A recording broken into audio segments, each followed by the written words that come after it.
ఉంది. Okay. Super అని. అక్కడి నుంచి పాటలేయడం ఆపేసాడండి. ఇంకో 2 పాటలున్నాయి.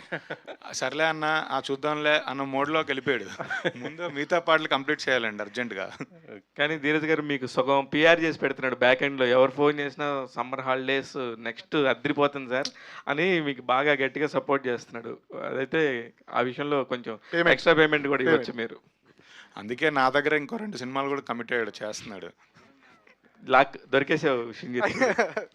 వర్షిణి గారు ఒకవైపు యాంకర్గా చేస్తున్నారు. హర్షిని ఎస్. ఒకవైపు యాంకర్గా చేస్తున్నారు, ఒకవైపు ఇటు సినిమాలు. ఎలా ఉంది ఈ రెండు? బాగా డబ్బులు వస్తున్నాయండి. బాగా డబ్బులు వస్తున్నాయా? ధీరజ్ గారు ఎంత ఇచ్చారండి ఇప్పుడు? మేము తక్కువనే ఇచ్చామండి. మీరు అనవసరంగా ఇప్పుడు మళ్ళీ మీరు పెంచేయకండి ఇప్పుడు.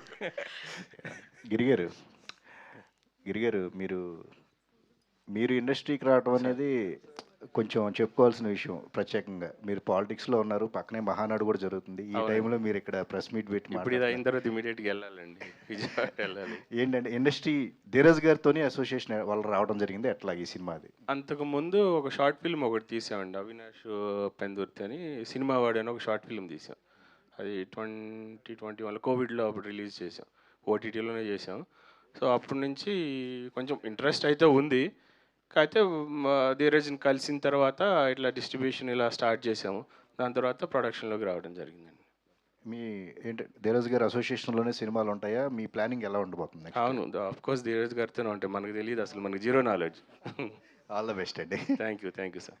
ధీరజ్ గారు ఇక్కడ సార్ మీరు కానీ బన్నీవాస్ గారు కానీ అందరూ గీతా ఆర్ట్స్లో చేస్తున్నారు.